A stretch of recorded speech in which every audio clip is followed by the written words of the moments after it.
I had counted 23 winters by the morning of the claiming, and I had decided that none of the women in the long mirrored hall were as frightened as they pretended to be.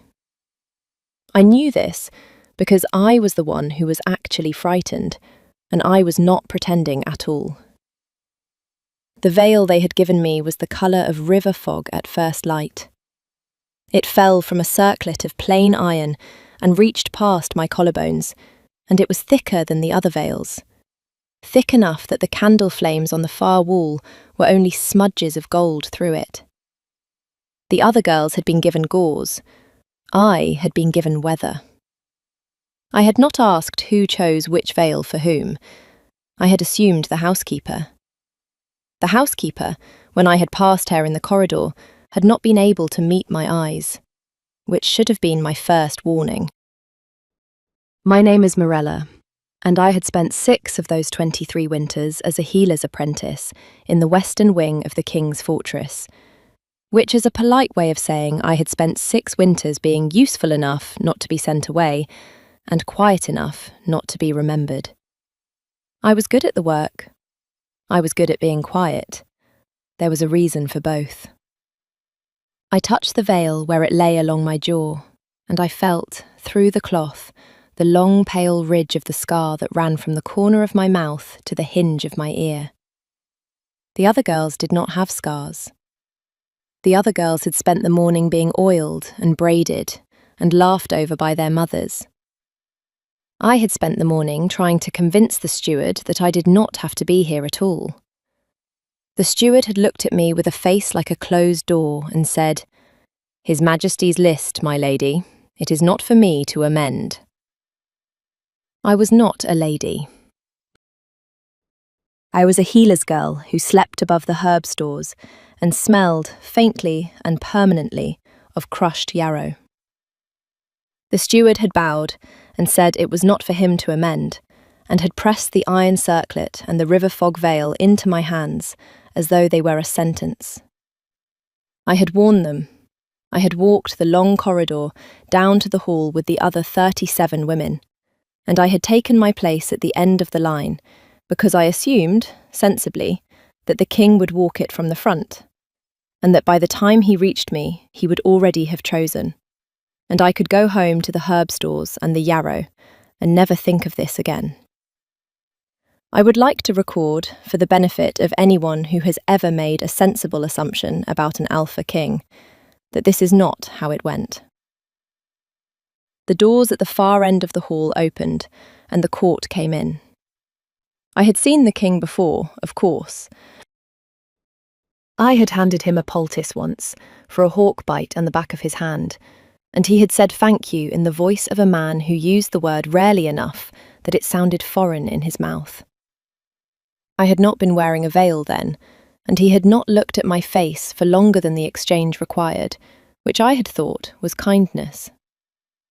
Now, looking down the long hall through river fog, I watched him enter and revised the assumption. Torvald, called the Iron, stood half a head taller than any man in his court, and he carried his height the way some men carry a sword, as something they would prefer not to draw. He wore black, and the wolf crown of the Iron Territories, a thin band of dark metal that catches no light, and which I had always thought looked too heavy for any human neck. He looked, that morning, as though it weighed exactly what it weighed. He did not look at the line of women yet. He looked at his beater, a broad, red-haired man called Asmund, and Asmund said something low. The king did not answer.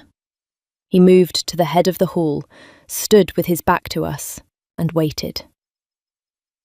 I should explain, before what happened happens, that the claiming ceremony of the Iron Territories is not romance. It is law. Once a generation, the Alpha walks the line of presented daughters and lays his hand at the throat of one of them, and that woman becomes Luna. The veils are tradition, meant to ensure that the Alpha chooses the wolf, not the face. In practice, every Alpha for the last 6 generations had already known whom he was going to choose before he set foot in the hall, and the veils had become theatre. I knew this because the housekeeper had told me, once, while I was helping her sort linens. She had said it with a small, bitter smile, the way old women say true things they have decided not to be angry about anymore. I had thought, walking down the corridor that morning, that the king would lift one veil and walk out with Lady Sigrid of Brontor, who was 3 places ahead of me in the line, and who had been raised since she was a child to know which way her hair fell most flatteringly when a crown was set upon it. I thought a great many things that morning. I was about to be wrong about most of them. The king turned. He walked the line slowly. He did not lift any veil. He paused, twice. Once at a girl with copper braids, whose mother had bribed half the court, and once at Sigrid, whose chin came up as he stopped, and whose smile, through the gauze, was the kind of smile a knife wears when it is in the sheath. He did not lift her veil either. He walked past her. I heard a sound from the court, not a gasp, something more honest than a gasp, the small involuntary noise people make when something they paid to see is not happening. Sigrid's smile did not move. I noticed behind the gauze that her hand had closed on the embroidery at her waist, hard enough to whiten the knuckles. I noticed because I was watching her. I was watching her because I did not want to watch him. The king kept walking. He passed 2 more girls. He passed 3. The hall was so quiet I could hear his boots on the stone, and I could hear my own heart, which was being unhelpful, and I could hear the housekeeper, somewhere behind a pillar, inhale slowly through her nose. He stopped in front of me. I am, as a rule, a composed woman. I had not screamed when I was 7 and the wolfhound had taken half my face. I had not wept when my mother had sold me to the king's healer for the price of a winter's grain. I had handed a poultice to the most powerful man in the 7 territories without rattling the bowl. I considered composure my dowry. I lost it, briefly, when he stopped in front of me. I felt the front of the veil move with my breath. I felt the iron circlet bite into my hair. I felt the river fog colour of the cloth between us, and I thought, with a clarity I could not have summoned at any other moment of my life, that I had been given the thickest veil in the hall for a reason, and I had not been the one to choose it. He did not speak. He did not move for a long moment. I could see, through the cloth, only the dark blur of him and the darker line of the crown. Then, with hands that I had seen close around a sword pommel without effort and around a poultice without crushing it, he lifted the veil from my face. He did it slowly. He did it himself. He did not summon an attendant, which was the custom. The king names the chosen woman, and a steward lifts the cloth. He lifted it. The hall, behind him, made the second involuntary sound of the morning, and this one was louder.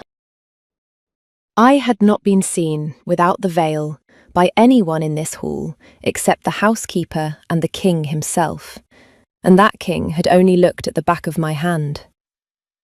I felt, as the cloth left my hair, like a candle that had been carried into a room, expecting only to light the corner, and had been set in the centre of the table instead. I looked up at him, because I had decided, somewhere between his second step and his third, that I would not look at the floor. If he was going to do this, I was going to make him look at the thing he was doing. His eyes were the colour of weathered iron. I had not been close enough to know that before. The scar at my mouth pulled when I lifted my chin, which it always did, and his gaze moved across it, once without lingering, without pity, and returned to my eyes. He said, low enough that only I should have heard it, "Hello, Morella." He had never used my name before. I had not realised he knew it. I did not say hello back. I said, because someone had to break the silence, and I was apparently the only one in the hall capable. Your Majesty has made a mistake. The court, behind him, made the third involuntary sound of the morning. His mouth. I had never paid attention to his mouth, and I will not begin now, except to record that it moved very slightly at the corner, twitched, and did not smile, and did not quite stop trying to. No, he said, I have not.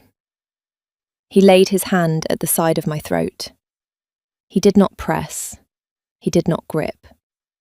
He set his palm there, the way one sets a sealed letter on a table. Deliberately, as if the gesture had been chosen long before the moment of doing it. And he turned his head to the court and said, in the voice that ran the Iron Territories, "This one, by name, Mirella of the Western Wing. Witness it." The hall did not applaud. The hall did not breathe. Sigrid of Brontor took one step forward and then thought better of it. I saw the step. I filed it. The king's hand left my throat. He offered me his arm. I had a brief, fierce, ridiculous moment of considering refusing it, just to find out what he would do. And I decided that I would save that for another day, because I was going to need many other days for the things I was now going to need to find out. I laid my hand on his sleeve. The wool was warm from him. I did not think about that. He walked me out of the hall, and I did not look back at Sigrid, because I knew, the way you know the weather is going to turn before the wind shifts, that I was going to have to look at her plenty before this was over. If you have followed me this far, stay with me. What comes next is the part of the morning I have spent the most nights trying to understand. The court will appear in a moment, and the books, and the mirror. If her voice is one you want to keep walking with, leave a small mark on this page so the next listener finds it more easily. We are not yet at the part where I begin to understand him. We are only at the part where I begin to suspect that he, somehow, had been understanding me. He took me to the library. I had expected to be taken to a chamber where attendants would change me out of the linen ceremonial robe and into something with more silver thread, and where Lady Asmund, the beater's wife, would explain to me which fork was for which fish. The king took me to the library. He took me past the chamber and past Lady Asmund, who looked at us with her mouth open, and he took me through a door I had walked past 100 times and had not, in 6 winters, been invited to open. He shut the door behind us. He did not bar it.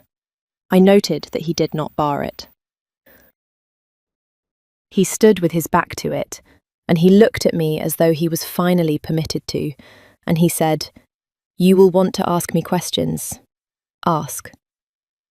I am told that healers' apprentices, when given permission by a king to ask any question they like, ought to ask politic ones. Mine were not. Why was my veil thicker than the others? He drew a slow breath.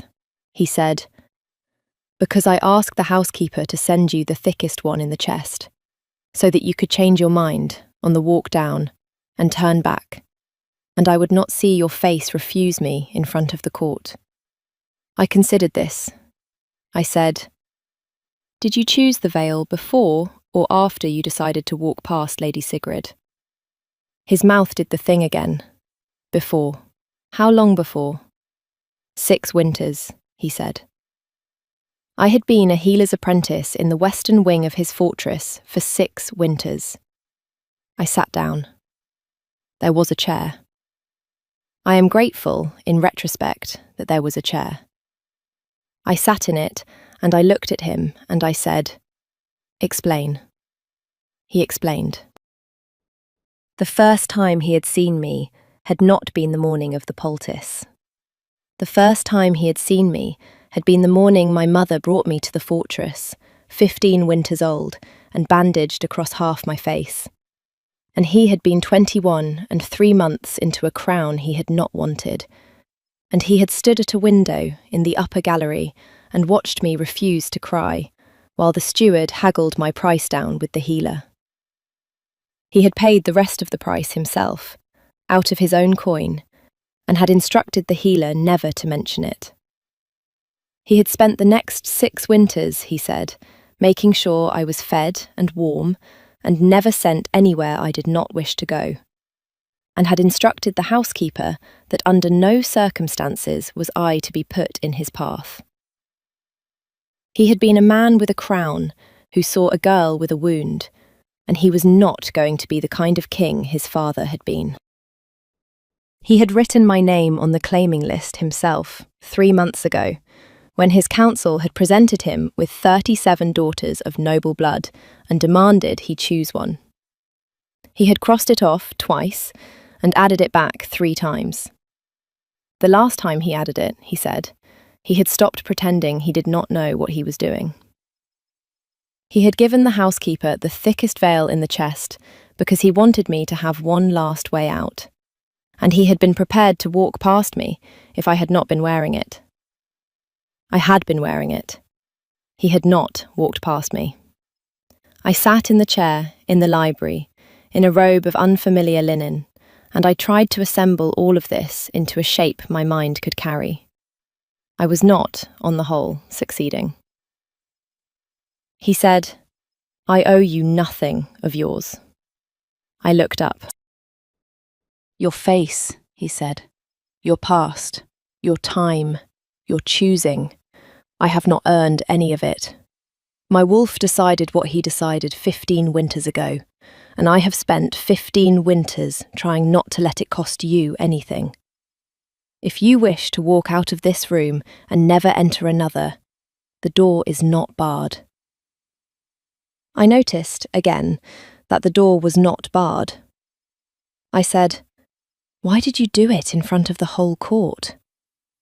He said, very quietly, "Because if I had done it in private, you would have spent the rest of your life wondering whether I was ashamed of you. I would rather the court hate me than have you wonder." I have been told, by women who have been in love and have admitted it cleanly, that there is a particular silence one falls into after a thing one cannot answer has been said. I did not know about that silence before. I learned it then. He did not press. He waited. The library was very warm and smelled of old parchment and the resin of the firewood he favoured, and I noticed that there were 6 books on the small table at his elbow, and all of them had ribbons in them, and 3 of the ribbons were River Fog Grey. I said, "What are the books?" He turned, slowly, as though he had hoped I would not ask. He picked up the topmost one. He said, "Healers' Compendiums, from the southern abbeys, the northern ones, the ones in the old tongue I cannot read." "For me?" "For you," he said. "I did not know how to give them to you without explaining why." I stood up. My knees, I will record, were doing something I did not approve of. But I stood up. I crossed the rug. I picked up the topmost book. It was thicker than my veil had been. I held it for a long moment, and I did not look at him. "Torvald," I said. I had never used his name. I felt him register it, the way a hearth fire registers a window opening across the room. "You have made one error," I said. I felt him brace. "The veil," I said, "was a kindness. The books were a kindness. The list, twice crossed and 3 times restored, was a kindness. You have spent 15 winters being kind to me without telling me, and I am going to have to insist, going forward, that you tell me." He let out a breath I do not think he had known he was holding. He said, "I can do that." I had been about to say something else, something dry, something composed, something to give myself back to myself, when the library door opened without a knock, and Asmund, the red-haired beater, came in with a face like ash and said, "Sire, Lady Sigrid has gone to the council. There is going to be a problem about the law." The law, it turned out, was one I had not known about. It had been written by the last Luna of the Iron Territories, Torvald's mother, when she was dying, and it stated that no wolf bearing a visible disfigurement might be presented in the claiming, on the grounds that the Luna's face was the face of the pack. Lady Sigrid of Brontor had read the law aloud in front of the council within the hour, and had requested, with elaborate sorrow, that the claiming be voided and another walk of the hall conducted. She had not, anywhere in her speech, used the word scar, which made it more vicious than if she had. Torvald, when Asmund finished telling us, did not move for a long moment. Then he set the topmost book down on the table, very carefully, and he said, "I am going to break my mother's law." I said, "Tell me what it costs you." He looked at me. "The protection of her name. Every decision I have made for 15 winters that was contested in council, I have settled by invoking what she wrote. If I break this, I lose the rest. They will come back at me, every one of them." I said, "Then do not break it." He looked at me, and for the first time that morning, his composure did the thing I had been waiting for it to do. Slipped, just at the corner of his mouth, just behind his eyes, where I could see it and the rest of the world could not. He said, "Mirella." I said, "Find another way. There is always another way. Send for the law. I want to read it." He sent for the law. While we waited, Asmund stood by the door with the expression of a man who had walked into one disaster and encountered another. And Torvald sat across from me in the second library chair, and I read his mother's handwriting in the firelight. The law forbade the presentation of a disfigured wolf at the claiming. It did not provide for the rescission of a claiming once a king had laid his hand at a throat and named the chosen woman in front of the witnessing court. Sigrid's argument was that the presentation had been unlawful from the start. My argument, and I read it twice to be sure, was that the law forbade the presenting, not the chosen. Once the king had chosen, the choice was the choice. To void it, the council would have to declare that the previous Luna's law overruled the current king's claim. They would be setting a dead Luna above a living alpha. I looked up at him. "Your mother's law cannot reach me anymore. The claiming closed at the hand at the throat. They cannot pull me back through that gate without breaking a more important rule than the one Sigrid is invoking." He stared at me for a long moment. Then he laughed, quietly, only once under his breath, and he said, "I have had 3 jurists on this for an hour. You read it in 5 minutes. I have had longer to think about disfigurements than your jurists have." I had not meant the line to land the way it landed. He did not laugh again. He looked at me with something that was no longer composed at all.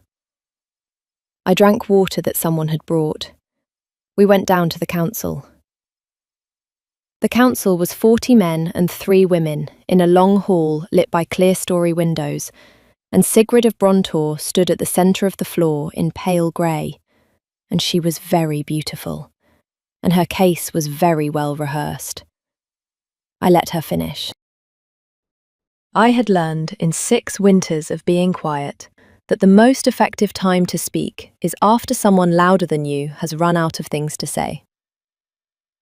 When she finished, she turned to Torvald with the small, triumphant softness of a woman who had remembered that the law she was invoking had been written by his mother, and that he had loved his mother. I stepped forward before he could speak. I said, "Lady Sigrid, may I see the law in your hand?" She blinked. She had expected him. She had not prepared for me. She handed me the parchment. I read it aloud, the whole of it, slowly, in the voice I had used for 6 winters to read the symptoms of dying men back to my mistress. I read the part Sigrid had read. I read the part Sigrid had not. The law forbids the presenting. The presenting closed when the king's hand left my throat. My lady, you are not asking the council to enforce a law. You are asking the council to invent one. The hall was silent. I handed the parchment back to her. I said, very gently, because gentleness is the cruelest thing a quiet woman can do. I am sorry for the trouble of your morning. The chest of veils is still in the long hall, if you would like one. She did not slap me. I had been ready for her to. She turned, slowly, the colour of riverbed clay, and walked out of the council hall. 3 of her father's allies walked out with her, and 4 did not. The 4 who did not, I noted, were the ones who had been watching the king's face while I spoke. Torvald stood up and said to the council, "The claiming stands. Morella of the Western Wing is Luna of the Iron Territories. Anyone who wishes to argue this with my mother's ghost may do so on their own time." The hall, for the 3rd time that morning, made a sound that was not quite a gasp. We went back to the library. He did not speak until the door was closed. Then he said, "She will not be done." I said, "I know." He said, "There will be a poisoning, or a paid blade, or a letter from a rival pack. She has 3 brothers who do not love being out of favour." I said, "I know." He looked at me. "You are very calm. I have been in this fortress for 6 winters, and the most dangerous thing I have ever had to do is bandage a stag bite for a beater who did not believe in willow bark. I am about to learn a new trade. I would prefer to learn it without flinching." He did not answer. He picked up the silver hand mirror from the table beside the books, a small thing, the size of my palm, with a back face of solid silver and no glass on the other side at all. And he held it out to me. I had not noticed it before. I took it, I turned it over. There was no glass. There was only a smooth disc of silver where a reflection should have been. I looked up at him. He said, "I had it made for you in the 2nd winter.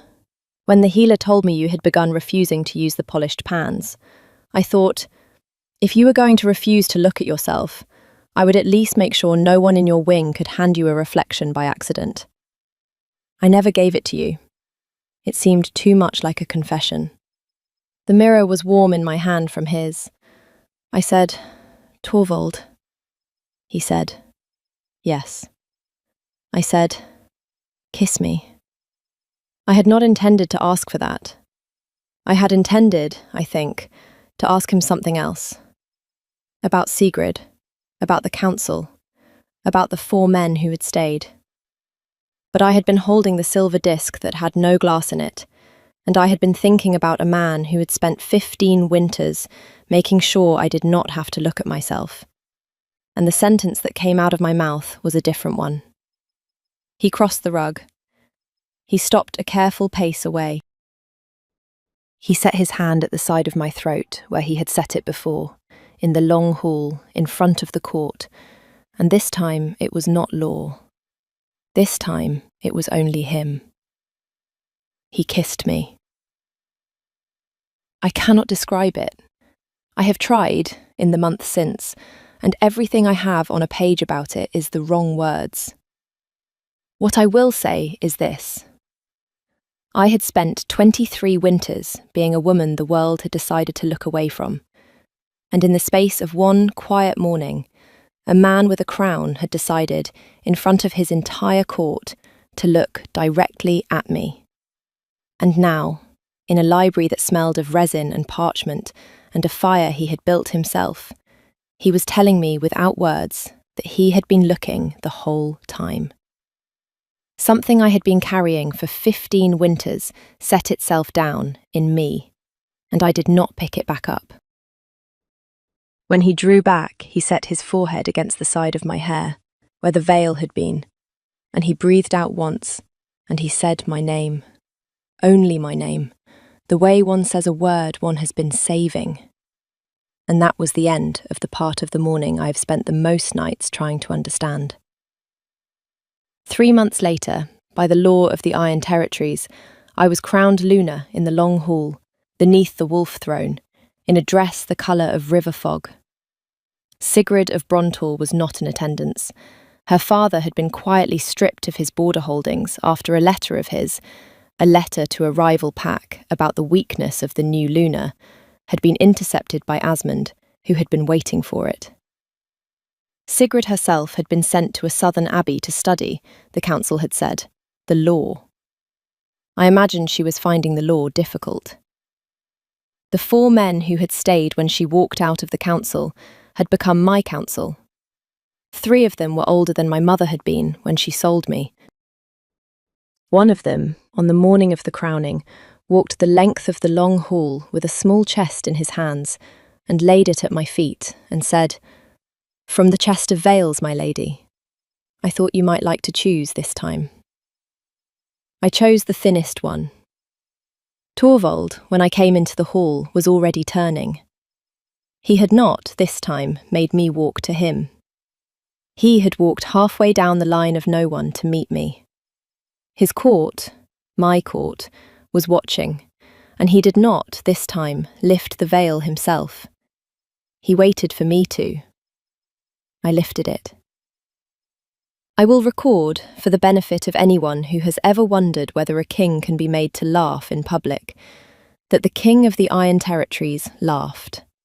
Quietly, only once, low in his chest, when I lifted my own veil in front of his entire court. The court did not gasp this time. The court applauded. In the library that night, after the wine and the music and the long table where the 4 old men of my council had drunk to my health with the seriousness usually reserved for funerals, Torvald set the silver disc down on the table between us, the one with no glass. He said, "Do you want me to have a mirror made?" I picked it up. I turned it over. I looked at the smooth, blind, silver face of it, and I thought about 15 winters of being looked at by the only person whose looking I had ever wanted. And I set it back down. "No," I said. "I have one." He smiled, properly this time, all the way, and outside the window the wolves of the Iron Territories were calling to each other across the snow. And I was 23 winters old, and I had been recognised, and I was going to spend the rest of my life being looked at without flinching. Tell me, did you see it coming? The moment with the veil? Or was it the mirror, or the list, or the 4 old men that gave it away? I would like to know which part stayed with you. Stay a while in the comments. Leave a small mark on this page so the next listener finds her way to it. And if her voice is one you would like to keep walking with, you know where to find more of her. Until then, keep warm. There is weather coming. She thought the thick veil was the housekeeper's mistake. She thought the king would choose Lady Sigrid. She thought she would walk home to the herb stores and never think of this morning again. She was wrong about every part of it. And the part she was most wrong about was not the veil, or the king, or the choice he was about to make in front of his entire court. It was the 6 books on the table in the library, and the list with her name added back 3 times, and the silver hand mirror with no glass in it that he had been keeping in a locked drawer for 2 winters. The claiming ceremony of the Iron Territories had not, in 6 generations, gone the way it went the morning Torvald the Iron walked past Lady Sigrid of Brontor and stopped in front of a healer's apprentice in a river fog vale. Pack law was about to break. The old Luna's ghost was about to be invoked. A woman who had not been looked at in 15 winters was about to discover she had been looked at the entire time. This is her side of the morning. the part she has spent the most nights trying to understand. If you stay until the council scene, you will hear the sentence she said to Lady Sigrid that emptied the hall. If you stay until the library, you will hear what he had been hiding for 6 of those winters, and why. If you stay until the end, the silver disc with no glass means something different than it did at the start.